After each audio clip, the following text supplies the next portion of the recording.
Assalamualaikum warahmatullahi taala wabarakatuh dan selamat sejahtera. Terima kasih kerana menyertai forum bicara intelektual pada hari ini. Tajuk utama kita adalah mengenai pendidikan dan krisis alam sekitar, yang mana kami akan mengupas isu-isu besar dalam dunia pendidikan dan kaitannya dengan alam sekitar dengan mengambil kira perspektif falsafah Islam.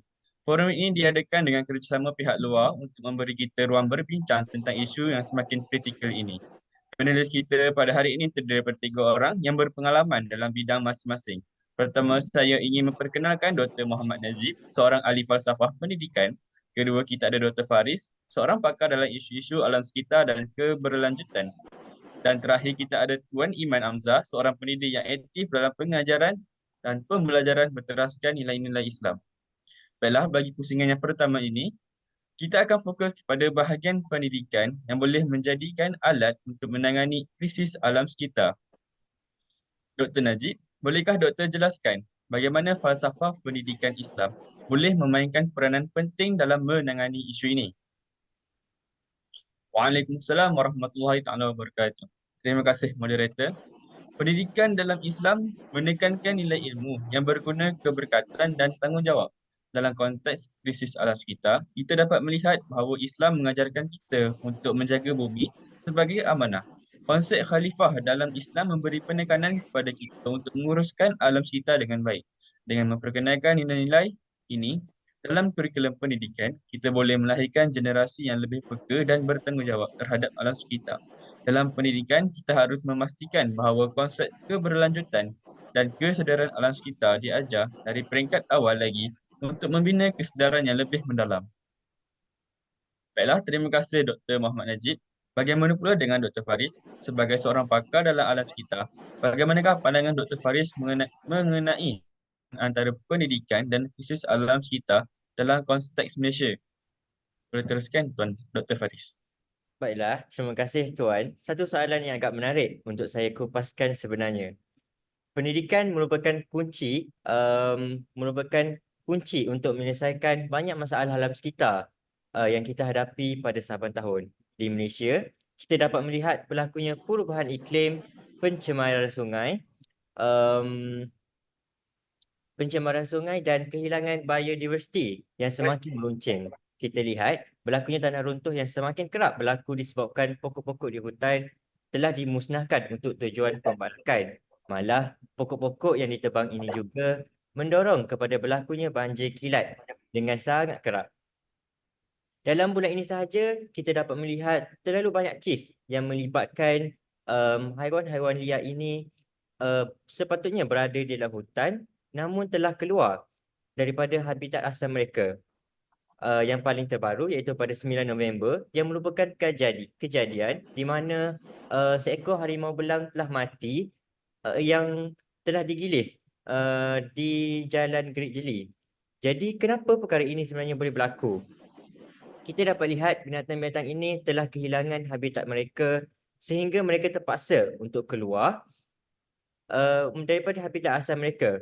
Pembinaan lebuh raya yang pesat di Malaysia telah memusnahkan banyak habitat mereka, iaitu di dalam hutan. Kemusnahan hutan di Malaysia sahaja pada tahun ini kekal dengan pada 699 km persegi selepas mencecah hampir 2,589 km persegi pada tahun 2012. Perkara-perkara seperti ini memerlukan perubahan dalam cara kita mendidik anak-anak kita sejak mereka masih lagi setahun janggut tentang kepentingan untuk memelihara alam sekitar uh, kerana melentur buluh biarlah dari rebungnya. Kita bertanggungjawab dalam menyampaikan kepada mereka tentang pentingnya memelihara alam sekitar bukan sekadar hanya teori tetapi juga dengan pengalaman secara praktikal. Pendidikan boleh bermula di sekolah lagi dengan menggalakkan murid-murid untuk melibatkan diri dalam aktiviti-aktiviti yang membantu mengurangkan kesan kerosakan alam seperti menanam pokok dan mengurangkan penggunaan plastik bagi meningkatkan kesedaran terhadap penjagaan alam sekitar. Pendidikan yang bermula dari bangku sekolah dapat membantu mereka untuk terus mempraktikkan amalan untuk menjaga alam sekitar pada masa hadapan. Seterusnya, dapat menjadi rutin dan menjadi satu kebiasaan bagi masyarakat di Malaysia ini.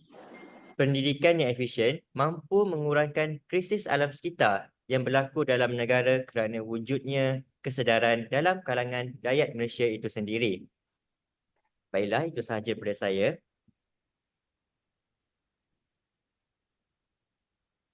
Kita berbalik kepada Terima Tuan kasih Dr. Iman. Faris. Terima kasih Dr. Faris atas kupasan yang menarik. Tuan Iman, sebagai seorang pendidik, bagaimanakah Tuan Iman melihat cabaran dan menerapkan pendidikan alam sekitar dalam kelas kita, khususnya dalam sistem pendidikan yang ada sekarang? Baiklah, terima kasih kepada moderator. Cabaran terbesar yang saya lihat adalah kurangnya integrasi topik alam sekitar dalam kurikulum utama di negara kita. Walaupun ada subjek yang menyentuh tentang alam sekitar, namun ia seringkali tidak diberi penekanan yang mencukupi. Sebagai pendidik contohnya, kita perlu mengubah pendekatan pengajaran kita dan saya percaya bahawa dengan menggunakan pendekatan yang berfokuskan Islam, kita dapat menanamkan nilai-nilai murni kepada pelajar seperti rasa bersyukur terhadap nikmat yang diberikan oleh Allah dan rasa tanggungjawab kita sebagai khalifah untuk memeliharanya. Jadi ini boleh dilakukan melalui pengajaran interaktif, projek komuniti dan aktiviti yang memberi pelajaran dan pengalaman langsung tentang kepentingan alam sekitar. Jadi selain itu, kekangan masa dan silibus yang ketat. Sebagai contoh, kita dapat lihat silibus yang padat seringkali memberi fokus kepada subjek-subjek utama seperti matematik, sains dan bahasa. Sekaligus ia memberi ruang yang sedikit untuk pendidikan alam sekitar. Jadi guru seringkali terbeban untuk menyiapkan tugasan pelajaran dalam masa yang ditetapkan, menyebabkan mereka ni sebagai guru ni sukar untuk memasukkan aktiviti tambahan berkaitan dengan alam sekitar. Jadi yang terakhir yang boleh saya katakan daripada soalan tadi ialah sumber yang terhad, di mana hal ini dapat dilihat apabila kebanyakan sekolah menghadapi kekurangan bahan pengajaran atau kemudahan untuk pendidikan alam sekitar. Jadi sebagai contoh kita dapat lihat kawasan hijau, makmal alam sekitar ataupun alat bantu mengajar yang relevan pada sesuatu sekolah tersebut. Jadi ini menyukarkan guru untuk melaksanakan pembelajaran secara praktikal dan menarik dalam satu topik. Sebagai contoh, untuk menangani cabaran-cabaran ini, mungkin perlu adanya perubahan struktur dalam pendekatan pendidikan seperti memasukkan elemen pendidikan alam sekitar ke dalam setiap subjek. Dan boleh juga untuk mengadakan program luar kelas dan memberi sokongan latihan khusus kepada guru. Jadi saya rasa itu saja, kembali kepada moderator. Baiklah, terima kasih Tuan Iman atas huraian tadi. Baiklah, seterusnya kita akan berbincang tentang langkah-langkah yang boleh diambil oleh institusi pendidikan untuk mengatasi krisis alam sekitar. Baiklah, Dr. Najib, apakah cadangan Tuan untuk mengintegrasikan kesedaran alam sekitar dalam pendidikan falsafah? Baiklah, berdasarkan falsafah Islam, pendidikan bukan hanya untuk mengajar fakta tetapi untuk membentuk karakter. Salah satu cadangan saya adalah untuk mengadakan kursus yang menggabungkan prinsip-prinsip keberlanjutan dan pengurusan alam sekitar sebagai sebahagian daripada silibus utama, termasuklah subjek seperti etika alam sekitar. Samping itu, kita perlu melibatkan pelajar dalam projek-projek yang memberi makna dan memberi mereka tanggungjawab langsung dalam alam sekitar, seperti aktiviti menanam pokok kitar semula dan mengurangkan pembaziran. Melalui pendekatan ini, kita dapat memperkasakan pelajar untuk menjadi ejen-ejen perubahan. Selain daripada itu, kita haruslah galakkan pelajar tentang untuk mengadakan projek berkaitan dengan alam sekitar seperti yang saya sebutkan tadilah, projek rumah hijau dan juga lain-lain. Seterusnya, mengadakan diskusi karya falsafah seperti program-program falsafah, seminar dan forum seperti yang kita lakukan sekarang, dan juga menggabungkan teknologi dengan falsafah yang berkaitan dengan alam sekitar ini supaya kita dapat menarik minat pelajar untuk menjaga lebih lanjut alam sekitar ini supaya mereka tidak lalai dan tidak mengabaikan kepentingan alam sekitar ini. Baiklah, mungkin itu saja daripada saya. Saya teruskan kepada moderator. Baiklah, terima kasih Tuan Moderator atas Tuan Dr. Muhammad Najib atas huraian tadi. Baiklah, Dr. Faris, dalam pengalaman Doktor, apakah inisiatif yang paling berkesan untuk menggalakkan masyarakat yang lebih peka terhadap isu alam sekitar? Baiklah, terima kasih kepada Tuan Moderator. Saya sebenarnya sangatlah bersyukur kerana kita dilahirkan sebagai rakyat Malaysia.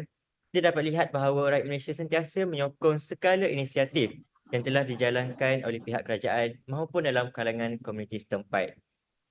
Pertama, saya ingin mengucapkan ribuan terima kasihlah kepada Yang Amat Berhormat Perdana Menteri Malaysia iaitu Datuk Seri Anwar Ibrahim kerana telah meningkatkan pemindahan fiskal ekologi kepada negeri-negeri dalam usaha perlindungan dan pemeliharaan daripada 200 juta ringgit kepada 250 juta untuk menggalakkan negeri-negeri memelihara hutan dan biodiversiti dalam pembentangan Belanjawan Bajet 2025 pada baru-baru ini.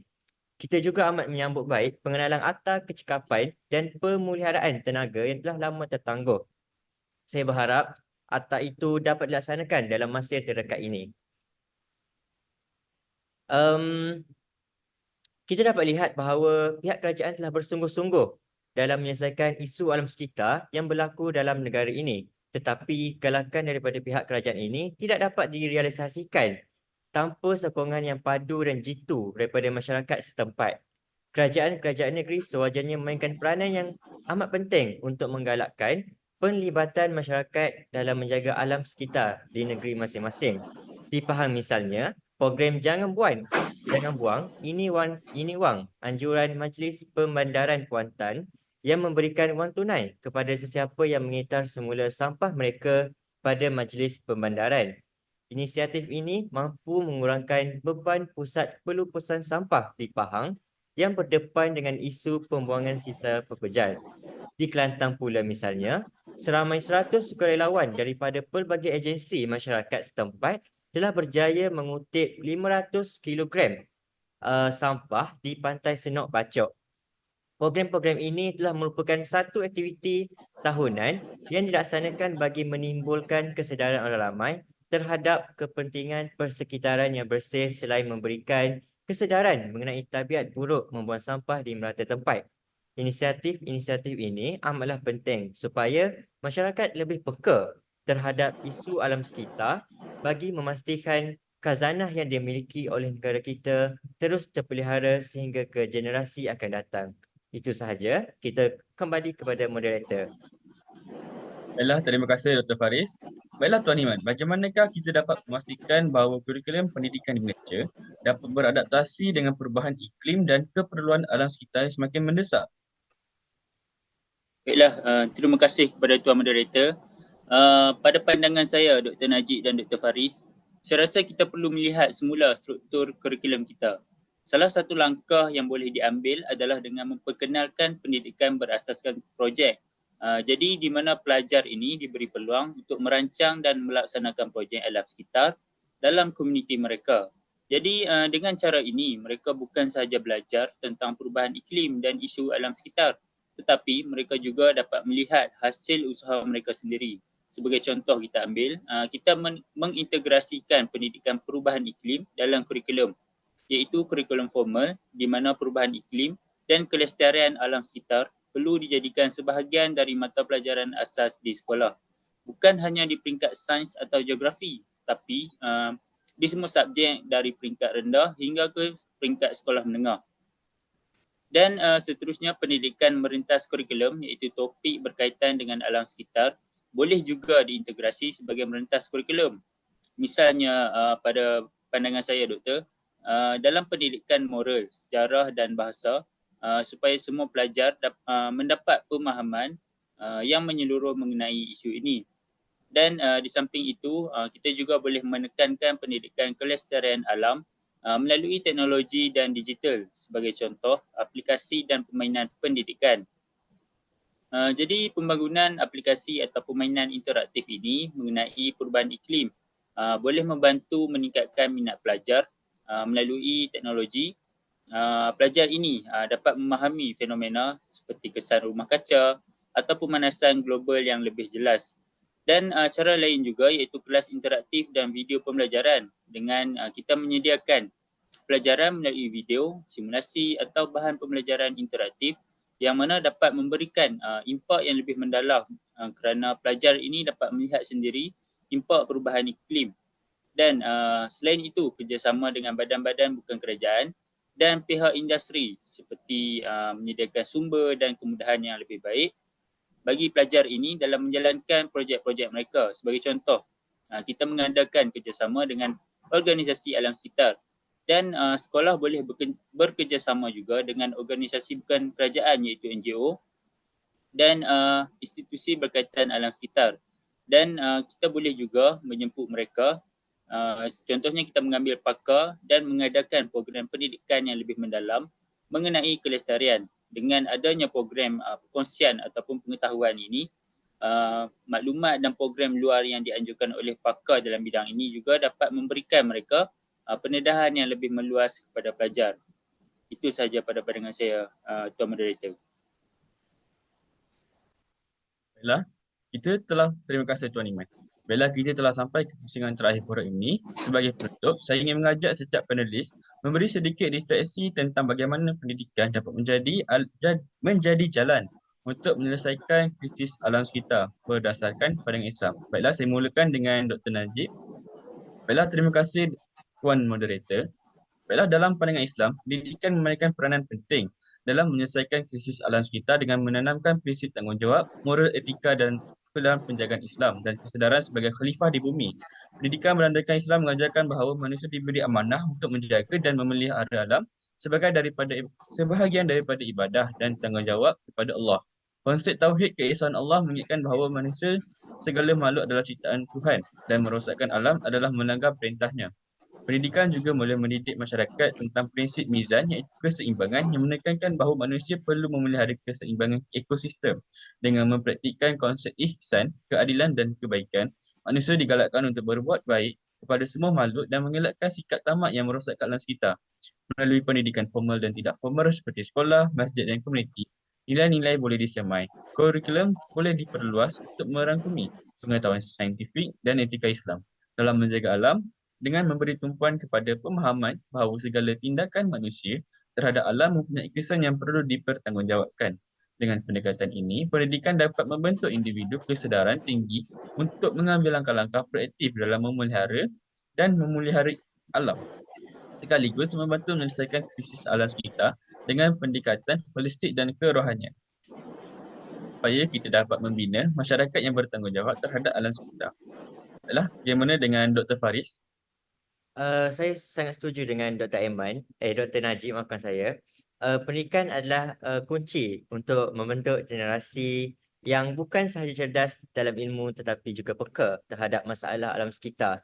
Kita perlu melibatkan pelajar dalam perubahan positif dengan memberikan mereka pengetahuan, kemahiran dan motivasi untuk bertindak. Sebenarnya dalam Al-Quran juga terdapat dalil tentang alam sekitar ini, bahawa Islam mengajarkan bahawa manusia dan alam saling berkaitan dalam satu ekosistem yang harmonis. Setiap makhluk diciptakan dengan tujuan tertentu dan manusia tidak berhak untuk merosakkan ataupun memusnahkannya sesuka hati.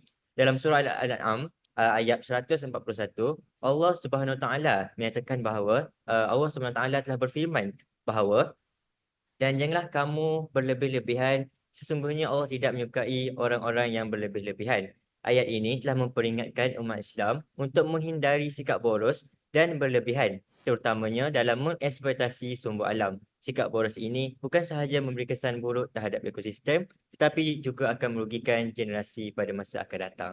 Bagaimana pula dengan pendapat Tuan Iman? Okay, baiklah. Apa yang saya boleh ringkaskan pada forum kita hari ini, pendidikan adalah kuasa yang dapat mengubah dunia. Jadi dalam konteks ini, pendidikan yang berteraskan nilai-nilai Islam dan kesedaran alam sekitar akan melahirkan individu yang tidak hanya pandai tetapi juga berakhlak dan bertanggungjawab.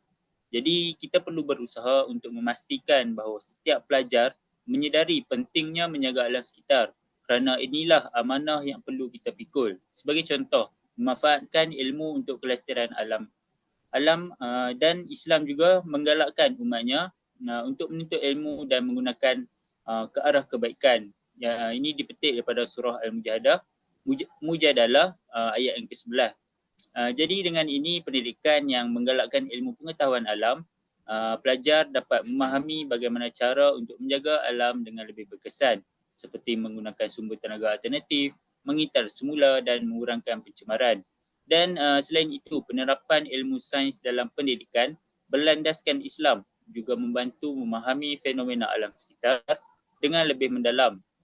Dan dengan adanya pengetahuan ini, umat Islam dapat menyumbang kepada penyelesaian inovatif yang dapat mengurangkan kerosakan alam. Itu sahaja daripada saya.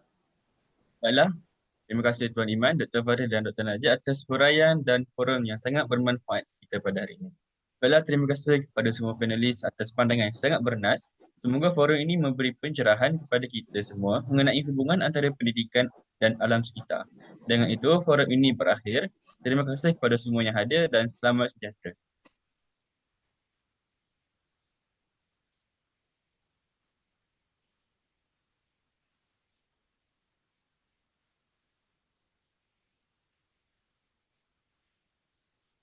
Okay, dah habis lah. Okay. Baiklah. Okay, aku end dulu, try end dulu. Tengok video. Berapa keluar je negeri. Oh!